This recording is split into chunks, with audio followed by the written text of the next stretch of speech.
Hello, Internet. Welcome to episode 286 of the Assorted Calibers podcast, the second other podcast. There's a little bit for everyone. I'm Weer'd Beard, and with me tonight, she's the greatest hostess in the world, Erin Paulette. How you doing, Erin? We are now a COVID family. So mom has COVID. It's been diagnosed, and the timeline works out that I probably got it going up or coming back or during MarsCon about 2 weeks ago, and I started feeling bad about Tuesday or Wednesday, and she started feeling bad about Friday.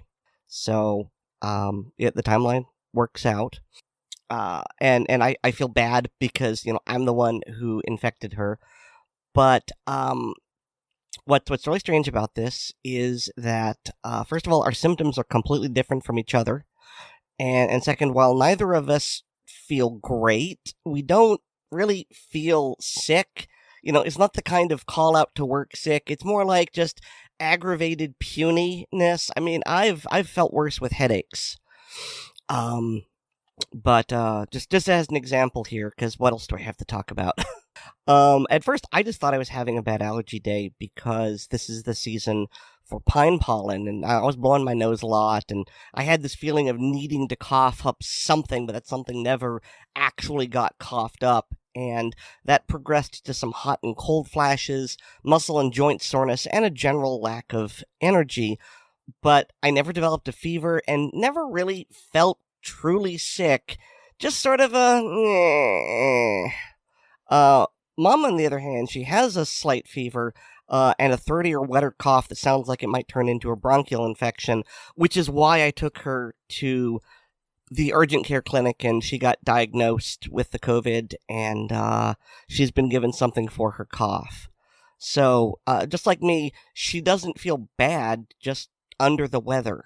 And Weer'd, I understand that your daughter has COVID as well, so this is the COVID cast. Yes, yeah, no, this is very much the significant event of the moment, which is my daughter went up to see my parents this weekend, and just before, it was literally like an hour before Ryan and I were supposed to sit down with Handgun Radio, and I actually eventually came down and saw both David Oddball and Xander were all sitting in voice chat waiting for Ryan and I to show up, not realizing that I had already texted Ryan and said, yes, stuff just went sideways. I was just doing some last minute kitchen stuff before I was supposed to go downstairs, and my phone rang, and it was my father, and said, yeah, my daughter wasn't feeling well, and they gave her a COVID test, and it came up positive. And so we're like, okay. So we immediately went DEFCON, and I canceled the show because I'm like, we need to deal with this, because my wife has a bunch of her like annual doctor's appointments just all happen to be like this week. And then on top of that, she's got a business trip planned on where she's going to be doing a bunch of like international travel, and is very, very concerned about getting physically sick and being slowed down in a time when she really needs to be at work, and B, just people just saying, no, you can't travel here because you have the plague. And so luckily my mother-in-law has a place right across town, and so immediately just said, why don't you go over there and stay? And so she said yes. So when I drove up to New Hampshire to pick up my daughter, and my wife packed up and she moved out.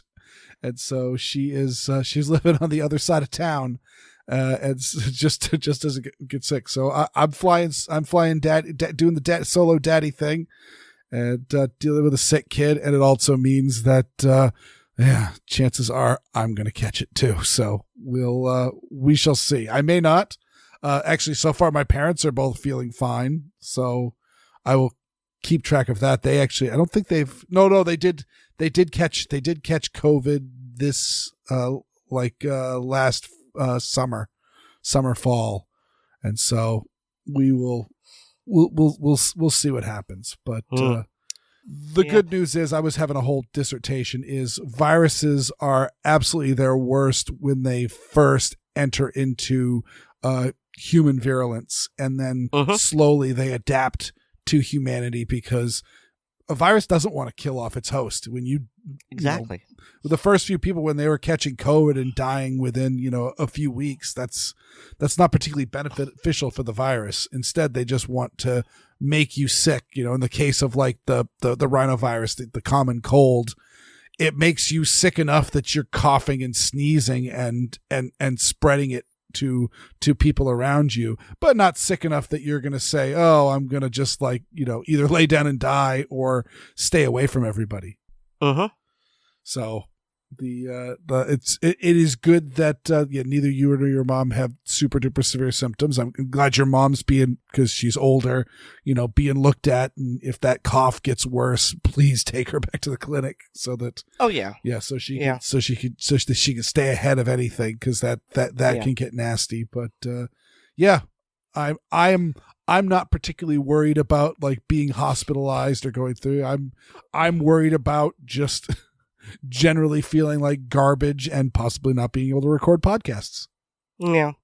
I mean, I'm honestly surprised we made it as long as we did. COVID's in the biosphere. It was just inevitable that we would get it. And we made it 4 years.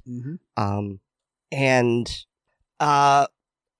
I would say that we're pretty lucky, because unless something unexpected and untoward happens in the next few days, and I don't think it will, we've got a really, really mild version of it. So, well, that's good. My daughter, being a child, and anyone who's studied COVID in any way, shape, or form, kids are basically immune to it. Like it's like my daughter has gotten colds that are far worse than COVID, both this version and that. Though she was complaining like it was this is like the worst day of my life, but it was also just before dinner time.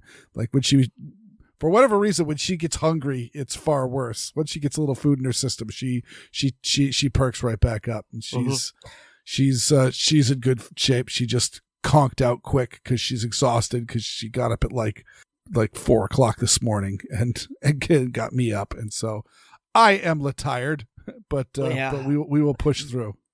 Yeah, I don't remember when it was, but it was back during the Gunblog Variety Cast days, and before I had come on as co-host, and I had come back from, I think, an NRA annual meeting, and the con crud I got, it felt like the flu, and I just felt like deep fried and wrung out crap, and I recorded a segment, and I'm not exaggerating here, I don't remember which segment it is, but you can probably go back and find it, but it was, I kind of was talking like this. I mean, it was, I was super deep and super scratchy, and it caused me physical pain to talk. It was, I mean, it's not the worst sickness I've ever had, but it's one of the worst sicknesses I've had in like the past 10 years.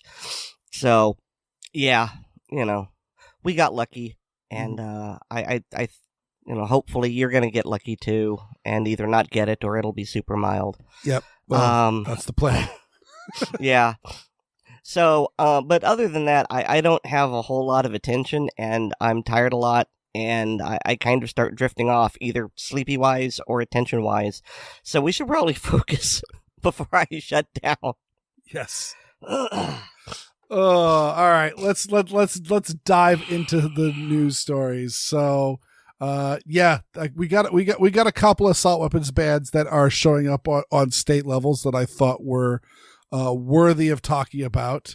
The first one that I've got here is in Virginia, and I post this because Virginia's a purple state and has definitely been pushing a bunch of gun control, and it's really been like a seesaw of gun control of the, at some point the Republicans will get a hold of it and they'll push back a bunch of gun control, and then the Democrats will get a hold and they'll push forward a bunch of gun control stuff. So that's literally what a purple state is. So yeah. But specifically also, I mean, it's one of those, we had for the longest time Vermont was a deep blue state, but had arguably some of the least strict gun control laws known to man. And so it's not always, and Maine is very much a purple state, and overall it's been very, very good on guns. So not necessarily, but in this case, it's definitely one of those. It is very much like Florida, which would probably explain your knowing tone on the, oh, well, we've got a hold now. Let's pass a bunch of garbage gun control laws. Oh, let's repeal them all. I'm looking at this article, and it doesn't look like the bill passed. It looks like it was just approved by the House. I don't see anything about the Senate. Yeah, it's moving on. It's moving on to the Senate. Both of these bills that I'm going to be talking about have only been approved by one House and are moving on to the other one. And actually, I don't know who's the current governor of Virginia. Youngkin. Yeah, okay. Governor Glenn Youngkin. Okay, so well, I actually don't know how good he is on guns. He is a Republican, but he's also the Trump endorsed candidate. Yeah. So yeah, that no longer means anything, unfortunately. Yeah. So yeah, there's probably since this has gone entirely on a party vote, there is that good stop on that. And again, I will say, we need a call. I was actually talking with the Boston Pink Pistols about that this weekend, about the fact that like we need to get some pro gun Democrats in here. That's one thing that you quickly learn rolling with the Pink Pistols is that you will find a whole bunch of like extremely left wing people that are very, very strong supporters of the Second Amendment, and there is absolutely no partisan reason why you can't be a left wing, a Democrat, however you want to say it, and pro gun. And so the fact that this is very much a gun control as the platform of the Democrat Party is just an artifact of somebody's pipe dream. And so I think that there are lots of Democrat gun owners. There are lots of left-wing gun owners out there. And so therefore, if we were to start getting left-wing candidates that were also very, very good on the Second Amendment, I don't think that would be very bad for them unless they get nuked from the top down. I agree. But either way, that's but this was passed on a party line vote, so only the Democrats supported it. All the Republicans opposed to it, and it was put forward by Democrat delegate Dan Helmer, who is a veteran. I actually forgot. I looked up which service branch he was in. I know he retired as a lieutenant colonel, so he actually he had quite a career to him. So I've been doing some research, and I'm pretty sure Governor Youngkin is going to veto this if it passes the Senate, because he actually tweeted back in 2021, "I'm a gun owner, a lifetime member of the NRA, and I understand what it means to protect our right to keep and bear arms. As governor, I will defend that right with every legal capacity that I have." Plus, I vaguely recall, because my memory is never great in the best of times, but especially not now, that like in the past year or so, didn't Virginia go open carry, permitless carry, constitutional carry, something like that? That I am not recalling. Yeah, here we go. Virginia law allows the open carry of a firearm to any individual except those convicted of a felony. But is that a new thing? I can't find that, but it feels like it was in the past couple of years, because I think we did a segment on it. Yeah, I mean, I'm sure we probably did. The amount of gun control law changes are legion. So to keep track of them all by state is pretty tough unless you live in said state. So, but either way, I would agree with that statement of I bet you the Governor Youngkin's going to veto it, simply because it was a party line vote. So if all the Republicans are voting against this, then it would be very, very, very strange for the Republican governor to sign it. Yes, I agree. But either way, he was this Representative Helfer was or Helmer was in the Army Reserves. But he was deployed. He did have service. And again, I salute his service. I ended up looking up his service just for all right, what kind of a veteran is he? But his statements that this bill will stop the sale of weapons similar to those I and many other veterans carried in Iraq and Afghanistan. And then he said, our schools, our community centers, our college campuses, our nightclubs, our shopping malls are not war zones. At least they shouldn't be. And that's all well and good, but it's also completely stupid because, again, criminals don't care. I mean, Erin, you formed Operation Blazing Sword after the Pulse nightclub, and that was a nightclub, a bar. You're not allowed to carry guns in there in the state of Florida.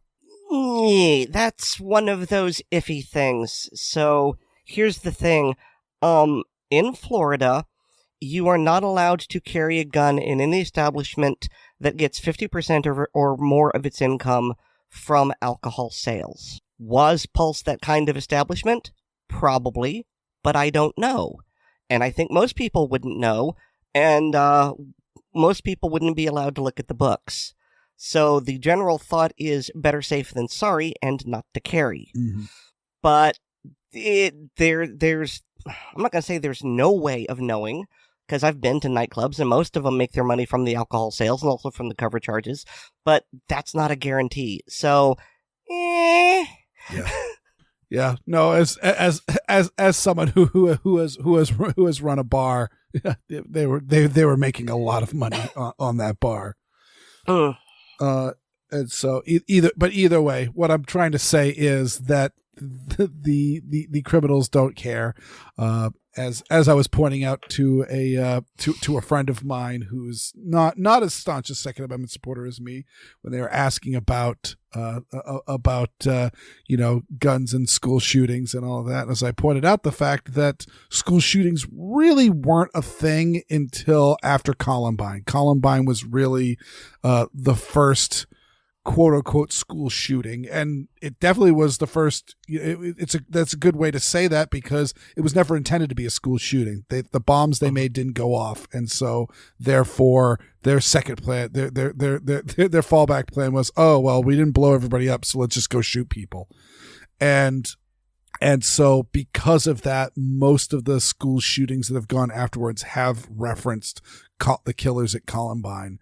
And that was in 1999, and in 1993-4, right? It was several years before that was when the Gun-Free School Zone Act was passed. So you could not carry a firearm on a public school campus in those years. And oddly enough, these guys that were also making explosives didn't seem to care. So the idea of banning your way to safety is really, really, really dumb. Furthermore, as I'm trying to remember, one of I know Colion Noir was covering this story, and he played a Republican veteran who was opposing it and was pointing out the fact that we should not be banning the guns, we should be banning the behavior. If you're going to try to shoot and kill people and all that, you should be going after that and punishing these people. And which is, again, it's the people, not the guns. So either way, the idea of we need to ban guns that soldiers were carrying. Well, guess what? I mean, not only was that the purpose of the founding fathers saying we need to have our citizens as well armed as the soldiers because we just threw King George out of this country, but also not many people mention this, but the Miller versus the United States court decision essentially said only firearms carried by soldiers, only weapons of war are protected under the Second Amendment. It wasn't a great ruling. It wasn't a good statement, but again, that was what the court found. So, this guy's an idiot, and I don't know about like what features test it has on all this, but and again, our little look on Governor Youngkin's going to be the stopgap on this, and so that'll take care of that. So good on them for going through with it. But again, probably a good idea to pick up the phone if you live in the state of Virginia, just to let your representatives know that this is garbage and you don't stand for it. All right, so we've talked that one to death. We have absolutely talked that one to death. And so moving on, and don't need to go that much longer, but in a state where the governor absolutely will sign it into law if it gets to her desk, Massachusetts has just put through, what do they call it? They've got it's essentially the Massachusetts SAFE Act. I think they called it the Safer Act.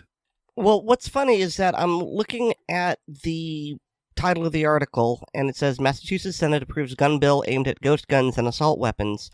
And weird, I was under the impression, and I'm sure you'll agree with me, that Massachusetts already has an assault weapon ban.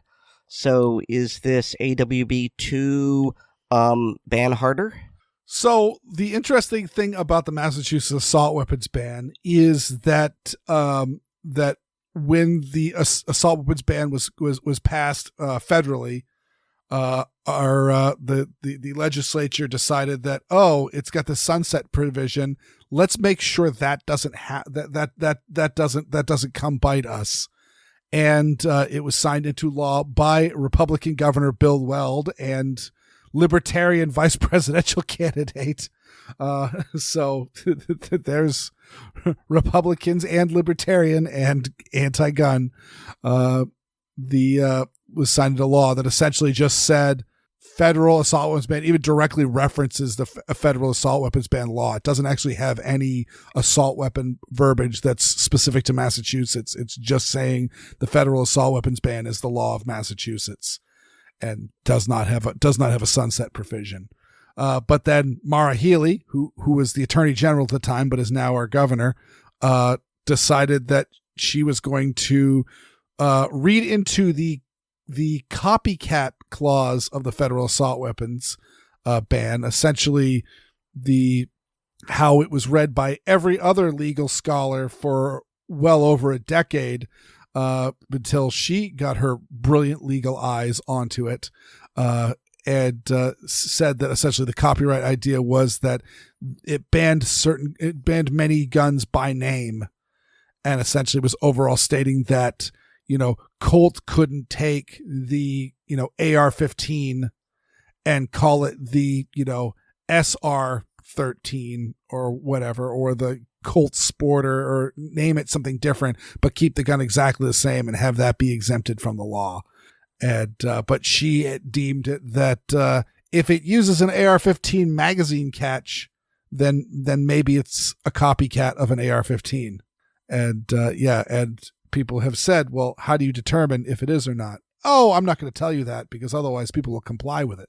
So I think this is taking her very, very shaky ground. And I will note that one of the things that she stated is that rimfire firearms are exempted from her little AR edict, assault weapon ban edict.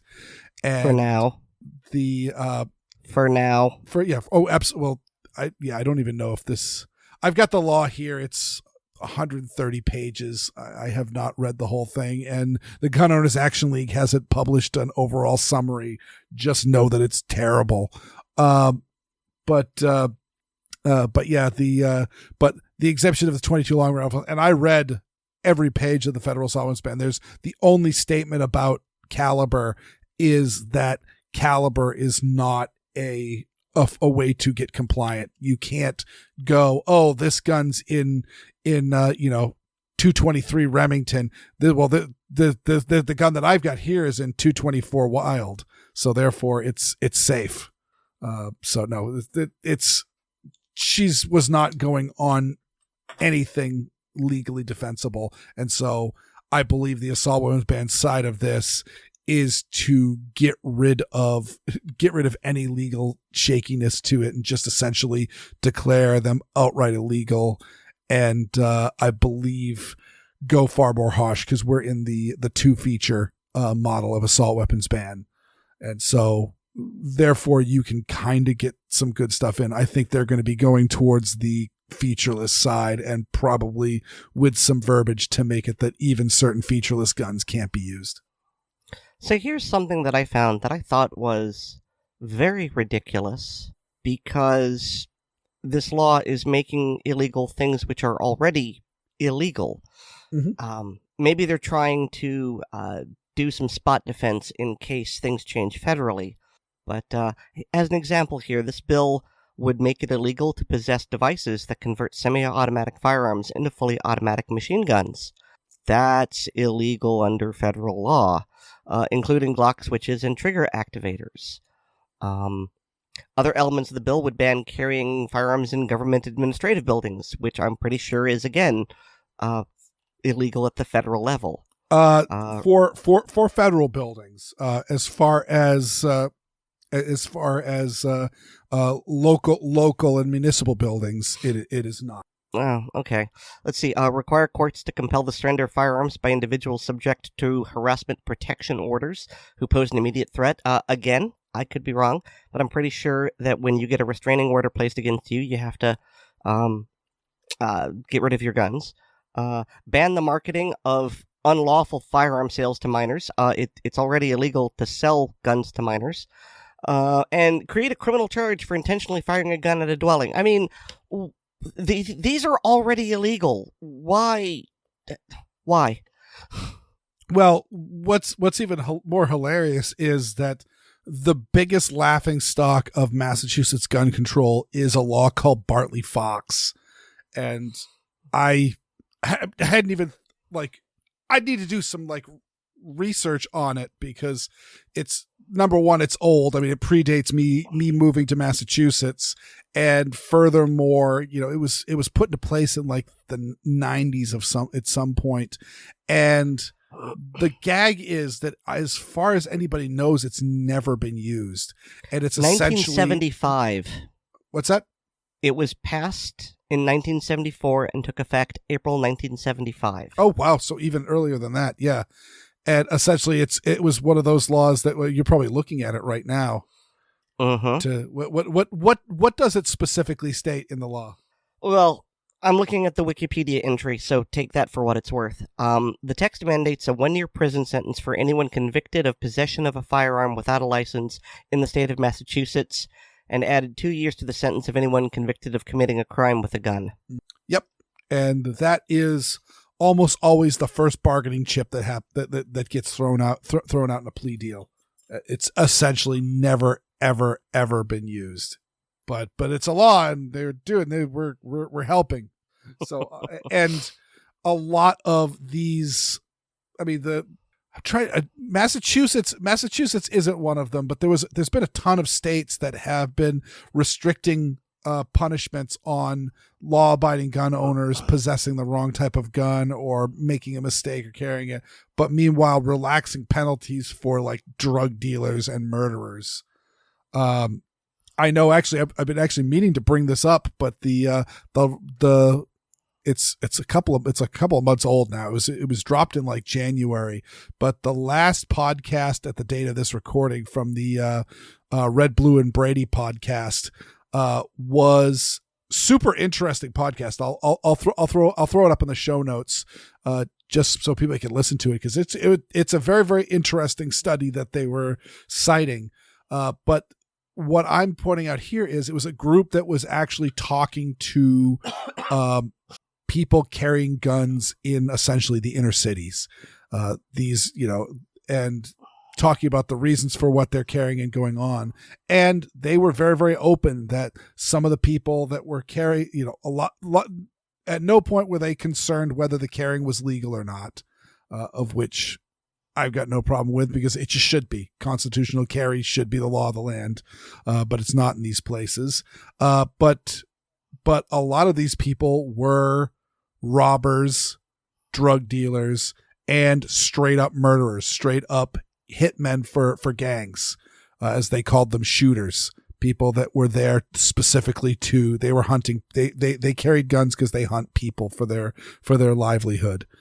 And a matter of factness and understanding that the hosts had for this lifestyle of street violence was appalling to me, given how just crass they treat people like us who want to legally carry a firearm for our personal protection, who want to own an AR-15 for home defense or for sporting use or all that.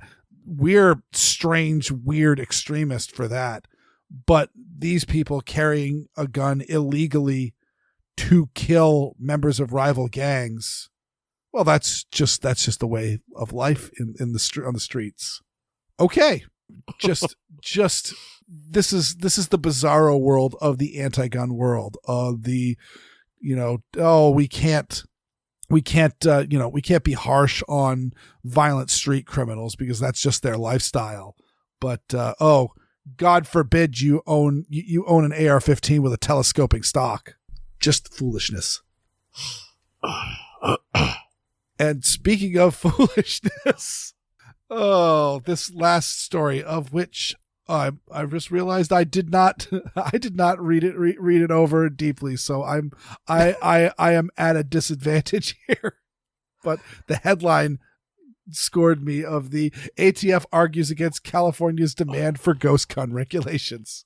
And I think one of these ghost guns, oh man, this was on the in the Massachusetts story. They actually used the same stock image. So, oh yeah, no, it was in San Francisco. Look at that. Gun control law works amazingly. So here's the short version of this. California is suing the ATF because the ATF isn't doing what they want, and suing the federal government always ends well. So back in 2020, Gifford's Law Center to Wargle, sued the Bureau, asking for the court to basically, 80% receivers and frames, they're all bad, and you've got to do something. And so in 2022, the ATF did do something, and according to the article, seemingly aimed at doing what the plaintiffs were asking, and it apparently was restricted enough that several manufacturers of these 80% firearms have filed lawsuits challenging the validity, but the plaintiffs claimed that the new rule is insufficient, and no, ATF, you've got to do more. And I think it's funny, I'm not really sure why, but the ATF is going, we've done what you asked, and we don't want to do more. And so it's funny because you've got the ATF, which is known for all these prohibitive rulings on guns, actually saying for once we don't want to, and just the absolute audacity of the prohibitionists suing the government until they get the ruling that they want, even though they got what they asked for. No, it wasn't enough. And so that's my short version of this. Oh, don't you love it when they fight? Well, a pox on both their houses. I mean, there's probably more to it than that, but as I mentioned before, I don't have a lot of energy or motivation. Yeah, and I think I think we're doing fine just with that. It was an amusing headline. I want to put it up. And hey, Erin. Yep. We're both tired and punchy. Mm-hmm. We got segments. Yes, we do. David may disagree with this assessment, but my personal opinion is that the Daniel Defense H9 is what you get when you put a Glock slide on a 1911 frame. But don't take my word for it. Listen to what he has to say.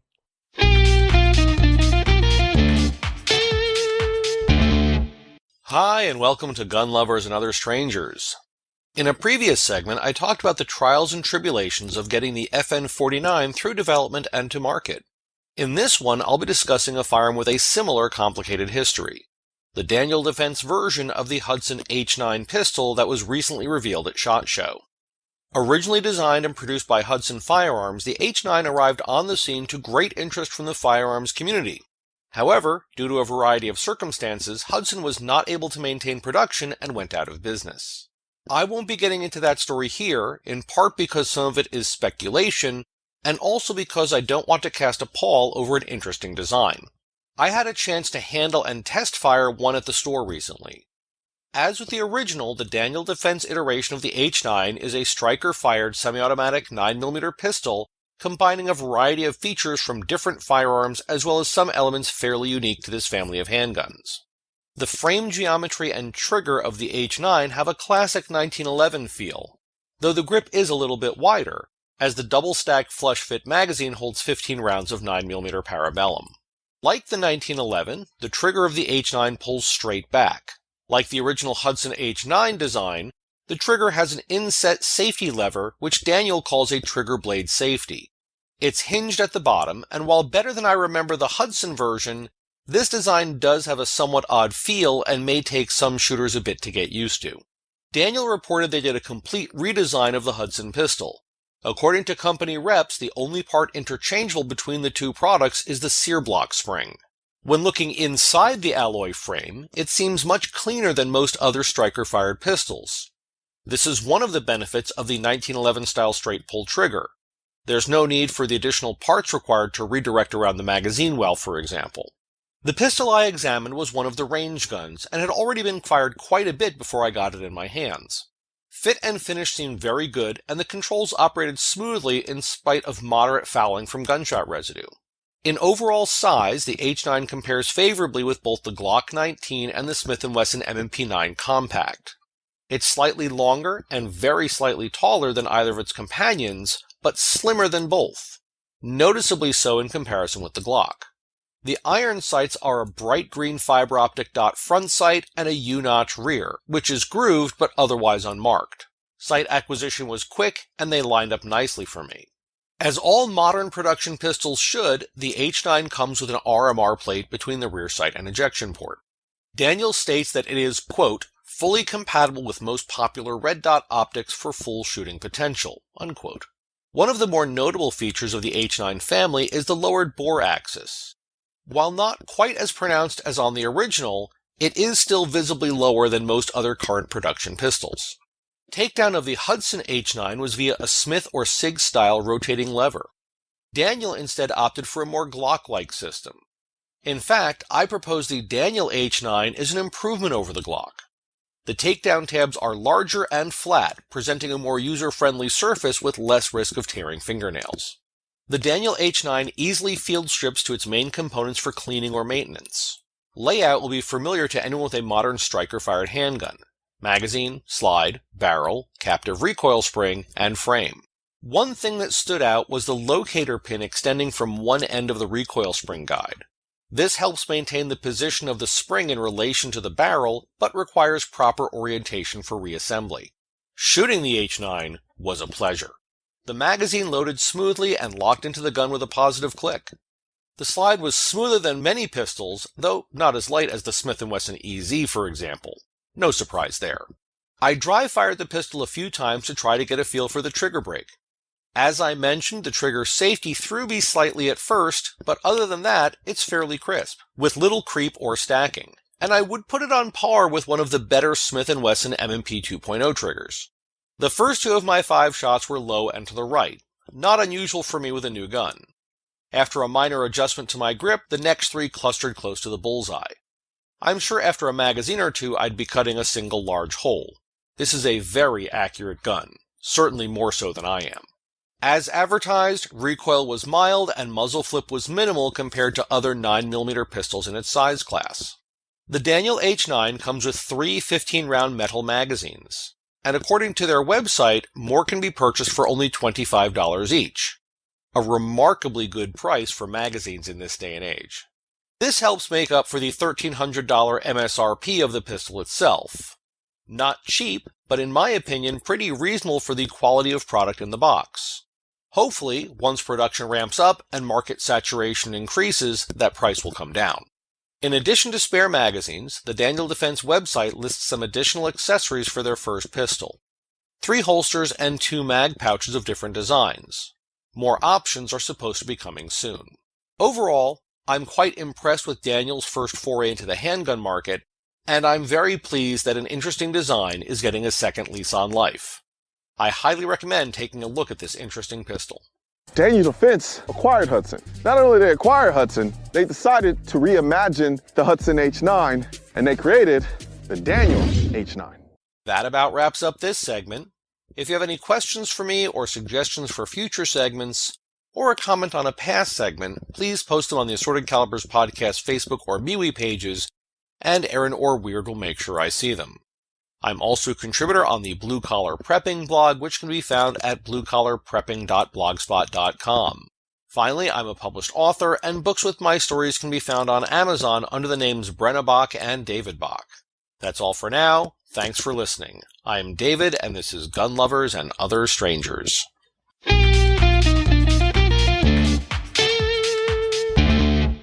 All right, so you say it's a Glock slide on a 1911 frame, and you're not exactly wrong. It's definitely, though, it's really more putting a 1911 trigger on a Smith & Wesson M&P is probably a better way of explaining it, because it is the striker fired upper slide, but it's on double stack frame, but at the same time it's also got something that is very akin to a 1911 trigger. It's neat, and I gotta say it's a good idea. It's essentially taking all the panache of a Glock of a Glock 19, but also but adding in a lot of the bonuses of a 1911, but at the same time doing all of that with double stack and mitigating a lot of the recoil, at least from what a lot of people have been saying from shooting it. And but the big issue was Hudson had a great idea, but it was their first gun, and it was very clearly their first gun. So there was a lot of probably design flaws, but also marketing flaws, hence why Hudson doesn't own the rights to this gun anymore. And I'm glad to see Daniel Defense for it, because they've designed a whole bunch of guns. And furthermore, when you think Daniel Defense, you don't think, concealed carry handguns, you think AR-15s. And so, yeah, they will survive even if there is some marketing flubs, or the market needs a little bit of time to get used to this gun idea. So I think it's I think it's a very, very good thing. This was one of the things I was most excited about coming out of SHOT Show. Now, I'm trying to figure out if I just misremembered, or maybe I saw it like that in the promo materials, but I could have sworn that when it was first announced, and we talked about it last week, that they were calling it the D9 because it had been redesigned by Daniel Defense. And so now I start seeing it called the Daniel Defense H9, and is this the Mandela effect, Weer'd? I think what you've been seeing is, I certainly have been, rather than writing out Daniel Defense, I've been writing this gun as the DDH9, which also sounds like a Star Wars droid. But so I think you've just been seeing a lot of D's typed in front of the H9, and it makes some sense as well because the H stands for Hudson and Hudson is no more. But no, it's always been the H9 in all of its iterations. Just this is the Daniel Defense version. Okay. All right. So again, I've said we're a variety show. I want things that are interesting. And Tiny mentioned that he was going to the RV show, and I'm like, dude, perfect for a segment. He goes, oh, I never even thought about that. And I'm like, yeah, because I suspect a lot of people here will be interested in what Tiny saw at the RV show.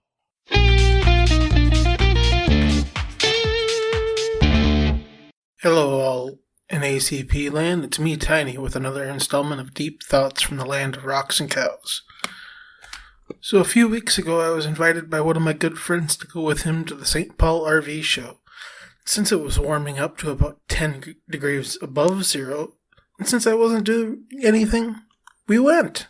We traveled to Northfield to stay with some friends and watch a football game Saturday night. I will note this is where the infamous Jesse James gang, sans Jesse James, tried to rob the bank and failed. They do a reenactment every year, the first weekend after Labor Day, along with their town festival. Sunday morning, we got up, had brunch, braved the weather to head up to the show. Heading into the show, I was quite surprised that he had to go through a metal detector. Since I have a steel plate in my arm and wear a belt with a steel core for concealed carry, which means I almost always get frisked, which is complicated by all the layers you have to wear in Minnesota during the winter to combat the cold.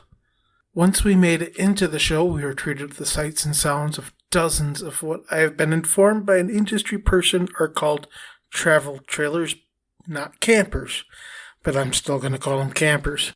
My friend was looking for a camper that he and his dog can live in when he moves back to Florida in a year or two. So he's looking at big 42-foot long trailers with several slide outs. Some of them had king-size beds with a full bathroom and kitchen. Some had big open kitchens with islands and sectional sofas and even a separate wine fridge. These are called park models that are meant to be a full-time residence. Then there is the next step down, which are your traditional camper, meant for like a family of varying sizes to be able to have an enclosed place to stay that's temperature controlled for a weekend, usually just bunk rooms with a shower, maybe a few bigger beds, a toilet, and usually the sink and toilet are in the shower stall. They usually have a small kitchen too, and are really meant for roughing it for a long weekend. Some of these are also marketed as a toy hauler, where they have a space in the back to pull a four-wheeler, side-by-side, snowmobile, or motorcycle in to be protected from the elements while traveling. Then you can step down a size again, and you are into what they call half-ton towable. These are much the same as travel trailers, but are only 10 to 14 feet long, and only meant for 2 to 3 people. One thing I loved about these trailers is that many of them are set up to be looking like they were built in the 50s or 60s. And if you step down a size again, there is something that I was very interested in the ultralight pop-up and teardrop style campers. These are super stripped down, lightweight, bare bones campers. They can be hauled by a small crossover vehicle or a minivan. These might have a little kitchenette under a door in the back that doubles as a roof when you cook outside. Some of them pop up, so they're very low profile when you're hauling them. And most of them have solar on them to power a small 20-liter refrigerator and small air conditioner / heater. Some of them even have the toy hauler feature, so you can load a couple bikes or a trike. I'm personally really looking into these for something that I could hook up to my van and drive out to a state park and stay in for a weekend and go take pictures of nature. Once we made it through the maze of campers, we came out into the booth areas of businesses selling lots on lakes that you can park your camper at year-round if you want, among many other things. There was electric bike dealers, traditional bike dealers, golf cart dealers, people selling little knickknacks to decorate your camper. There was even a young guy selling Cutco knives, and much to his dismay, he was placed between two custom knife makers. It was a great time.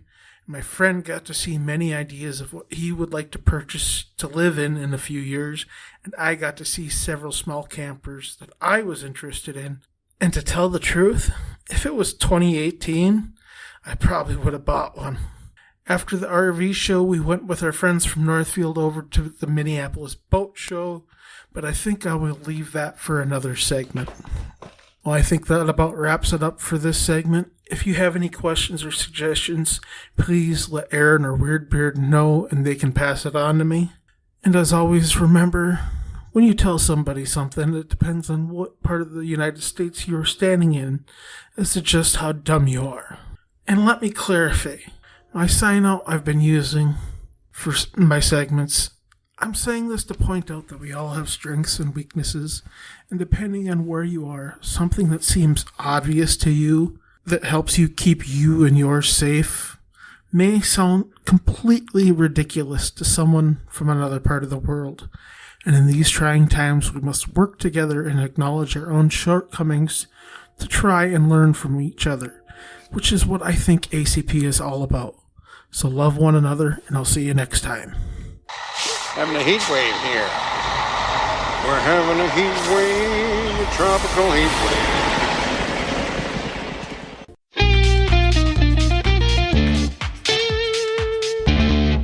So, not like for no reason, but, hearing Tiny talk about it, and I'm immediately thinking about the Sam Neill character in Hunt for Red October, where he's talking about how he's going to live in Montana and will marry a round American woman and raise rabbits, and he will have a pickup truck, maybe even a recreational vehicle. That's just what I was thinking of the entire time.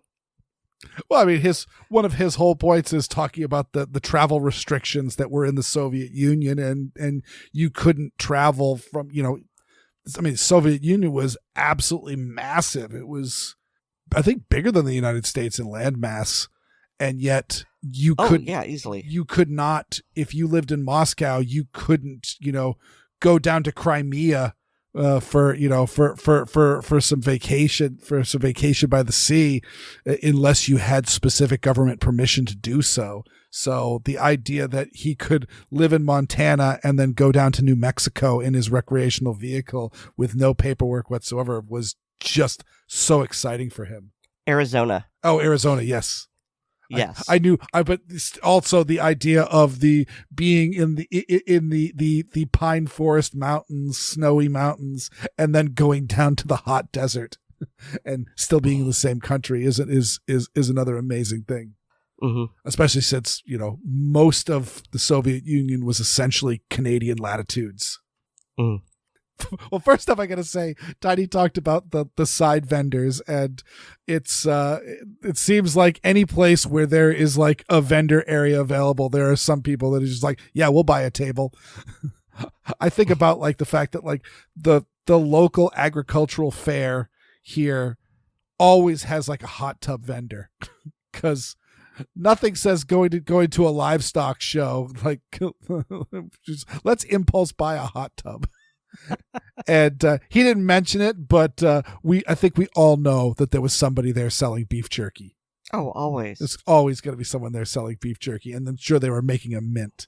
Mm-hmm. But Tiny did mention the Cutco knives, and I have to feel for that person, because I used to sell Cutco knives, and Cutco knives is not the only job that I have quit, because I'm a stay-at-home dad. I had to have gotten there somewhere. I did quit my last research job. Cutco is the only job that I have quit where I used expletives in my informing the person that I would not be returning to work. I looked around the absolute garbage boiler room office that I was in the middle of an industrial park. I think it's Scarborough, Maine, and I realized I don't want anybody in my future employment to know that I worked for these jerks. So I don't care if they'll give me a terrible reference, because I'm never going to call them. No one's going to know I ever worked here. So let me tell you what I think about you. Except for the podcast listeners, where you remind them every single chance you get. Yes. So yeah, people don't work for Cutco Knives. They're a terrible company. But yeah, as I have camped a lot in my youth with my parents, and my wife and I went camping a few times, but we ended up choosing other activities moving forward. But when we camped in a tent. And I gotta say, there is something magical about arriving at a campsite and not having to assemble tent poles. That's just, especially if you arrive when it's getting close to going to sleep time and you're tired and you just want to get into your sleeping bag and go to sleep, and you're figuring out which tent pole is tent pole A and which one is tent pole C. And this one's a little bit longer and all that. And so I've absolutely gone to some camping events where I just simply pulled my pickup truck that had a cap on the back and just inflated an air mattress in the bed, and there's my tent. So yeah, to crank up a pop-up, oh yeah, that's not too bad. And to have a kitchen. I got nothing. Okay. We're going to have some sort of transition. No, we don't. Okay. I'll prove it to you. Thanks to each and every one of our listeners, and a very special thanks to all of our supporters on Patreon. Become a Patreon patron and go to patreon.com/assortedcaliberspodcast to sign up. Patrons get an early release of the podcast, plus bonus content like our hilarious blooper reels, the ACP film tracks, and the ACP mag dump. Also, please remember to rate us on Apple Podcasts and subscribe to us on the platform of your choice, and share the show with your friends, both online and off. And I will say, Erin, since Google Podcasts is going away for reasons I have no idea why, it's so dumb, and I've attempted they're trying to push people onto the YouTube audio or whatever, the YouTube music. And yeah, don't. I installed it. I looked around. I can't find any podcasts, even though I told Google, yes, go ahead, migrate my subscriptions over there, and they didn't show up. So I've deleted that and gone through, and I picked up you advised Pocket Cast, and I have been using it, and I'm very happy with it. It works really, really well. It works on my phone. It works in my car. I like it, so I have been using it no problem. So Google Podcasts, go away. See if I care. Erin, you switched it up, so we're going through. So you know what? I guess I'll do my blog. I've got a blog. It's weirworld.com. That's weerdworld.com. And you can hear me weekly on Handgun Radio on the Firearms Radio Network, unless I have COVID. And assuming I feel good enough to write, which has been lately, you can get more from me at linktree/Erin Paulette. That's linktree.ee. I don't have the effort to go high. /Erin Paulette, all one word. And thanks to Nate Spencer for our music. You all know where this one is going. I have COVID and he doesn't yet. Our infectiousness is assorted, and so is our podcast. Good night, everyone. You mother, get up, get down with the sickness. Oh,